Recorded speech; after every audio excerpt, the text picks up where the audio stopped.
Welcome to the Kenneth Johnson Show on 106.5 FM WPPM Philadelphia. Streaming worldwide, broadcasting live here on LinkedIn. I always have to remember that I'm on LinkedIn. It's a radio show, but I know we have LinkedIn watchers, so I need to be mindful of that. I'm your host, Kenneth L. Johnson, recruiter, workforce strategist. I'm an advocate for all that's good out here in Philly for sure. Someone once called me Mr. Get a Job Man. I was in North Philadelphia. I can't remember where we were at. I was with Jermaine Jackson, and we were working a program called Grow. And somebody asked, was I the Mr. Get a Job Man? I'll be that today. Thank you all for joining us for another edition of the Kenneth L. Johnson Show. Really excited about this episode. We have a great guest today. Her name is Nicole Smith, and we will bring her on shortly. You know, everybody that's riding around in their cars or even listening at home or here on LinkedIn or streaming anywhere in the world, we appreciate you and thank you so very much for joining us for this special Q&A edition of the Kenneth L. Johnson Show. You know, I was speaking about the Urban League just a second ago with Jermaine Jackson. That's who we were working with at the time. And on this week, I can't remember what day it was. I believe it was Wednesday. I was out in Brooklyn. No, Thursday. I was out in Brooklyn for the Whitney M. Young Conference that the National Urban League has. Philly was definitely in the building. I was out there doing a LinkedIn Essentials, career branding for leaders, amplifying your impact, advancing your movement. Great workshop on how people can leverage this platform, LinkedIn, to really help with career branding, especially in leadership roles where the employees, your team, they're following you and you want to amplify their impact, but also advance the organization. If you're looking for workshops like that, we're here, we're ready. It's East Coast Executives. Hit us up and we'll talk about how we can bring that type of programming to you. Again, today we're doing something special. It's an all Q&A episode. Like I said, I'm extremely excited because we're joined by a very powerful voice in the coaching world, Nicole Smith. She's been on the show before. Executive coach at Smitn. I'm just happy to have her here. Now listen, for everybody that's tuning in, whether you're in transition, navigating change, leading teams, or just trying to make sense of the workplace of today, you're absolutely in the right place because the workplace is in flux like we haven't seen in years. And that's going to factor into our conversation today and your questions hopefully today. So let's set the stage for the moment. A recent article in the Los Angeles Times from Wyatt Phillips. I believe Wyatt actually works for the Associated Press. She titled the article, "Layoffs Are Piling Up. Here are companies that have cut jobs." Highlights what we're seeing out here, major job reductions across all sectors. Global companies like Amazon cutting, 14,000 corporate roles. UPS reports that they're slashing 48,000 positions this year. And others citing rising operational costs, tariffs, and big investments in AI as the reasons behind the cuts. Now that data tells us a few things, and I want to name them up front before we get into this conversation. Uncertainty is high. When companies that seem rock solid are cutting thousands of jobs, work becomes less predictable and anxiety goes up. I know you're feeling it because we're feeling it here at East Coast Executives. Hiring is changing, and that's why we're feeling it. Some organizations are in no hire, no fire mode, limiting openings and shifting priorities. That's a big concern, and it's all about adaptability. That now is the superpower. Structural change, automation, AI, globalization. What you did yesterday might not guarantee you the same tomorrow. So I'm happy to have Nicole on the show today because Nicole and I will touch on how to respond to this environment, how you reposition yourself, how you lead others, and how you stay resilient. Also, how to create opportunities rather than wait for them. So with that being said, let me move around a little here and welcome Nicole Smith of Smitn to the stage. Nicole, how are you? I am wonderful. Happy to be here with you. How are you? I'm super excited to have you here today. Yeah. I'm always excited to be here on Monday in Philly. You know I love that city. So with that being said, I'm always excited to be here. But then I have you on the show for your second visit to the Kenneth L. Johnson Show. I'm honored. Second time around. Hope I get invited for a third one. That's what I'm here to make sure I'm impactful enough that you feel like, hey, maybe I'll have her back again. I love that you're mentioning that, because we're thinking about setting up something called Coach's Corner, where we invite coaches onto the show to I'm laughing because, all right, this is radio, so I'm just going to say what I need to say. In my neighborhood, there was a bar called Coach's Corner. and I think a lot of those people thought they were job coaches and leadership coaches and executive coaches.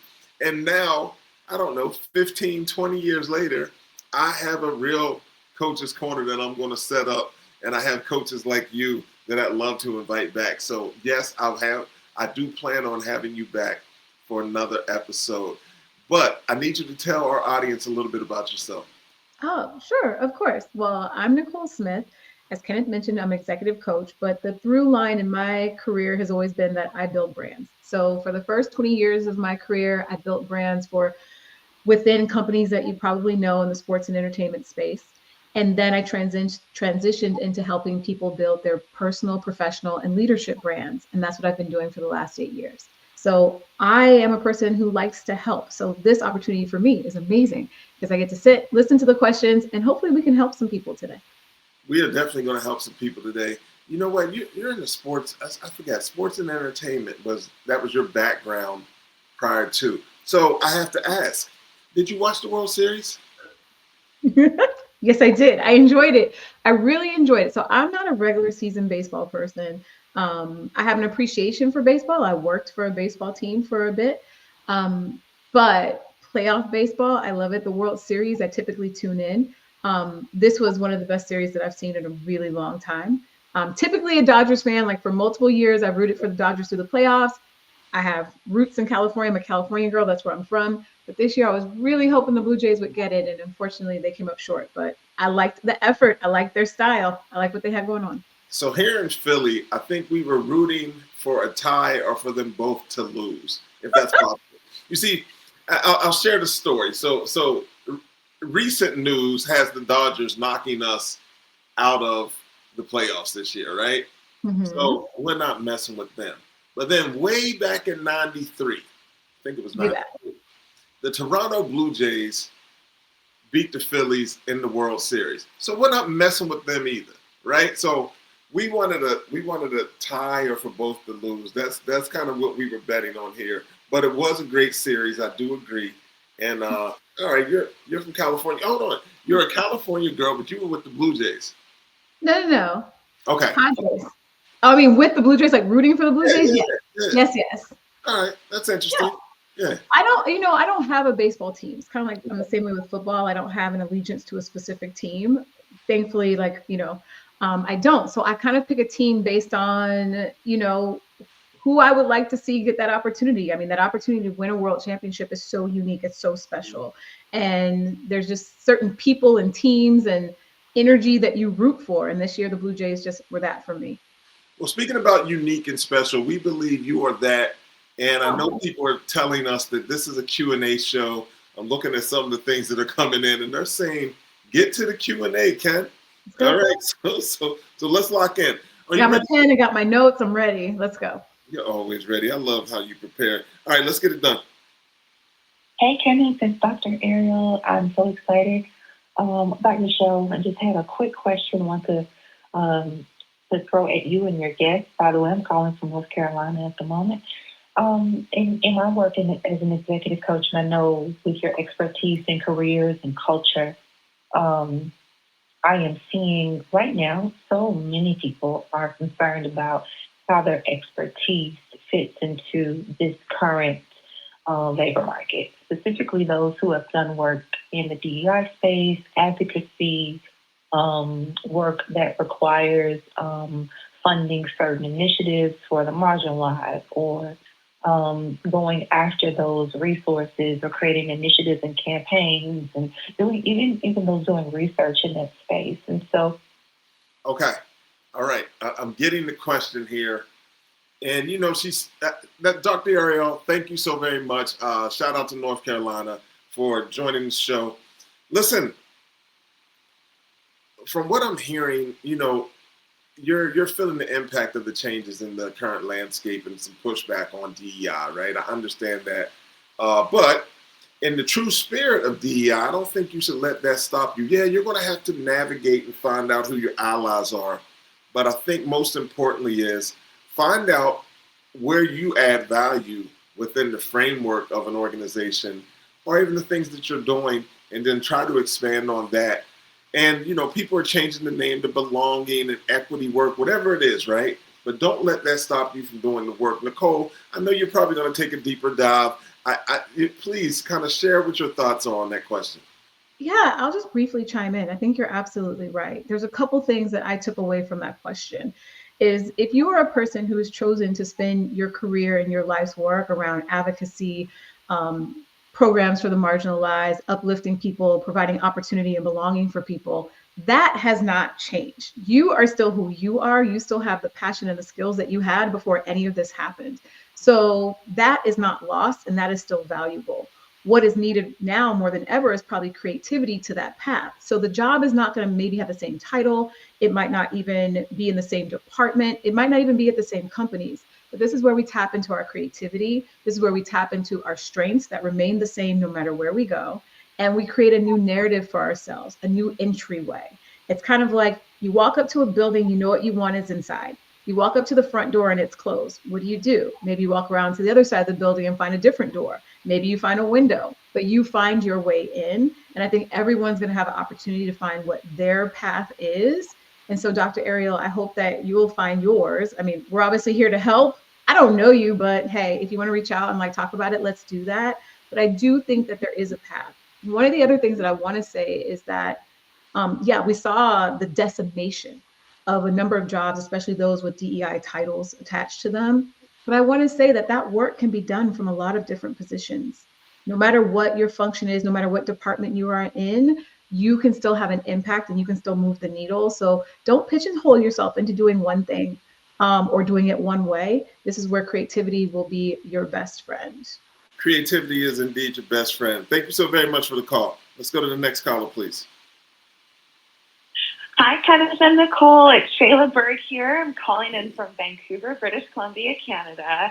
And my question is really centering around how to stick out in such a competitive job market, but specifically in an area where we're seeing creativity just being taken to such a next level. So when it comes to LinkedIn, how valuable is it to be connecting with these people in companies that you're trying to work for? Specifically, if we are connecting with people in these companies, who and what job title should we be looking for? Okay.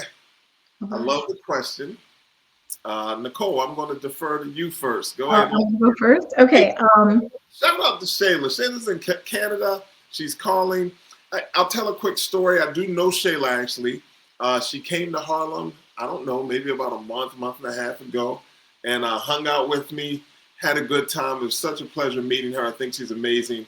And I'm looking forward to, continuing to work with Shayla moving forward. Nicole, take us from here. Shayla's got fantastic energy. I love her and I love the question. And so there's a couple of pieces to the question. So let me try to tackle all of them. The first one is about connecting with people. I think it's really important to do that. A lot of times we talk about it's not what you know, it's who you know, but it's also who knows you. Right? Who knows what you're looking for, what your skill set is, what value you bring to the situation. So the more people that you can meet and share that with, the better. But you certainly don't want it to be a one-way conversation where you're just talking about yourself. And so one of the things that someone said to me once, and it stuck with me, it's so simple, but it's the best way to be interesting is to be interested. Have genuine interest in other people. Not just transactionally, I want something from you, but generally be interested in what they do, what they enjoy, find things that you may have in common so that when you're reaching out, it's relevant. The other thing I like to say to job seekers is really think of yourself as a solution to a problem. Their problem is maybe they have an open space, maybe they have a gap in skill set in their department. You're potentially the solution to that. So don't be shy. If you had the cure for something, you wouldn't be shy for it. You're the cure for that open position. She also asked a question about standing out in the competitive job market, and to quickly go through this. This is where your professional and personal brand is so important.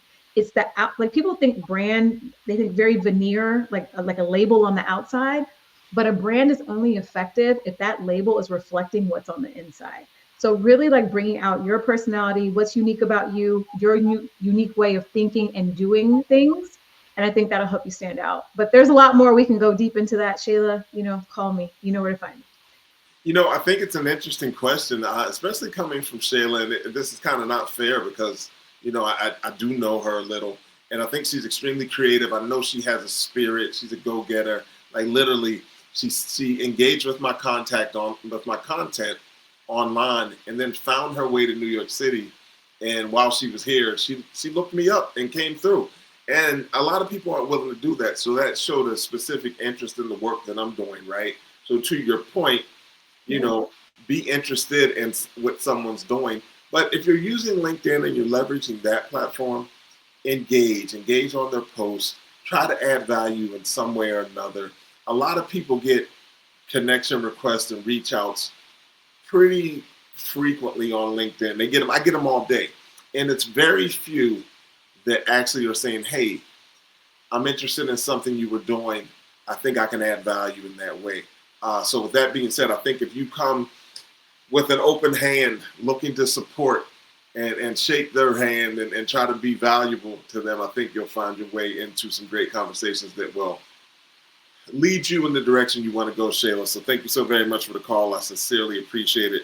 We're going to go to the next call. Nicole, we're moving right along here. Is the pace a little fast? Should I slow it up a little? Or are we going to keep going? Take your time. Take your time.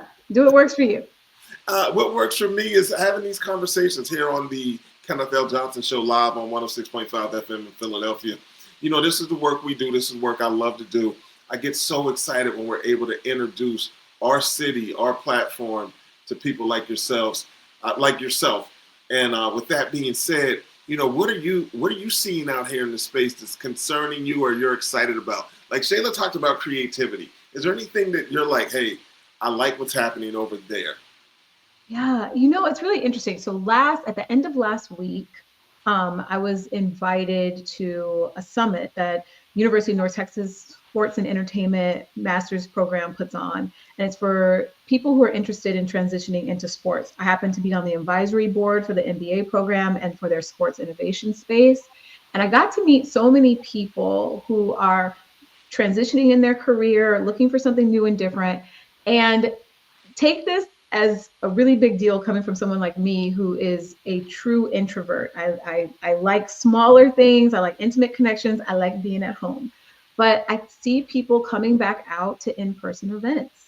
I think it makes a difference. When we're talking about standing out, I think meeting somebody in real life, knowing that they're a real person is really making a difference right now. I've read and seen lots of recruiters and hiring managers being like, I was talking to somebody and I'm not even sure I was talking to a real person, or reading a document that doesn't sound like it's written by a real person. So I think just actually being a real human and having in-person interaction, I'm excited about that. I'm excited about bringing that back.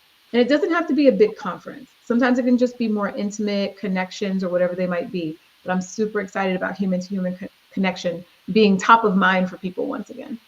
I love that because, our thing in 2026, closing out 2025, going into 2026 is we're doubling down on people. It's the human advantage. That's the work we're talking about here at East Coast Executives. I'm personally taking that on as a thing that I want to focus on for the new year, moving forward. To your point, these interactions are becoming so sterile and maybe not even real. And that's a challenge for me, especially in the work we do. Tomorrow I'm having a conversation, September 4th, Tuesday. I'm having a conversation with Lisa Rangel, why talented executives are stuck. And we posted this information on LinkedIn. If you go to LinkedIn, if you go to my feed, you'll find it. Register, tune in. We're going to talk a little bit about those types of topics.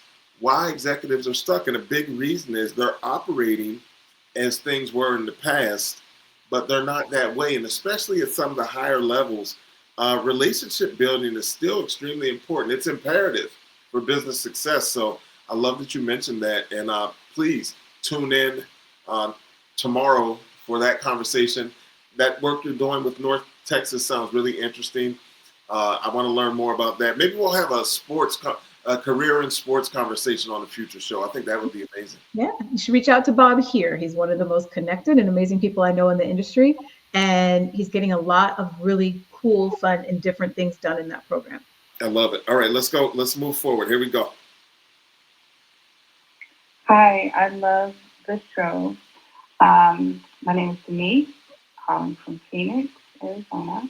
And my question is, what are the most common challenges you see professionals facing when trying to reinvent themselves mid-career, and how can we overcome them? Thoughts? A lot of them. Reinvention. I know a little bit about that. I've done it. I help people create that for themselves, rebranding, so to speak, their professional lives. I think one of the things is that there is a great opportunity to rebrand, reinvent, recreate yourself right now. And I think it's a golden opportunity to go back and just remember, like, what matters to you? What are your values? What's meaningful? I think a lot of people try to recreate, and they try to create something that they think the market wants, right? So there's a high demand for X thing, so I'm going to be that and do that. But if that's not in alignment with what you value, what your strengths are, how you want to live your life, and what you want your day to look like, it's not going to really work out, right? So when you're taking that step to reinvent yourself, to rebrand yourself personally, professionally, across the board, I'd say really get in alignment with what your vision is for your life. Know what your strengths are and the value that you want to bring and the impact that you want to have. So let your reinvention be led by you and your desires, not by what the market might dictate. Now, there is got to be a market fit at some point, but I think people rush to that piece and they don't do that other work up front. And I think that's the biggest mistake they make. Yeah, and listen, sometimes that reinvention can be leveraging new skills to do some of the work, right? And I think we're in a space right now with AI and automation in general, and how we're coming out into the workplace. We can't stay the same, right? So maybe you can implement some of those tools, some of those resources, pivot your conversation just a little towards maybe a tech-centered conversation, or at least meet them halfway on that, and then start talking about what it is that you want to do. I don't know if you have to scrap everything. You have some valuable skill sets, I'm sure. So with that being said, maybe you want to introduce some new methodologies into that picture. Yeah. And can I add a little something? And maybe just even a question for you too, because I feel like we should use technology to like support us and to make us better, maybe even make us more efficient. But don't buy into just the default setting that technology is going to replace you. You want to work alongside it. It needs you. The technology is only as good as the people who are creating it and who are using it. So I think a lot of people get intimidated in that conversation because they have been put against technology, right? It's the thing that's going to replace me. It's the thing that's going to put me out of a job. And that's not necessarily true. It depends on how you approach it. Yeah, exactly. All right, let's get to the next question here. Let's see what we got. You know what? I'm sorry. Let me back up.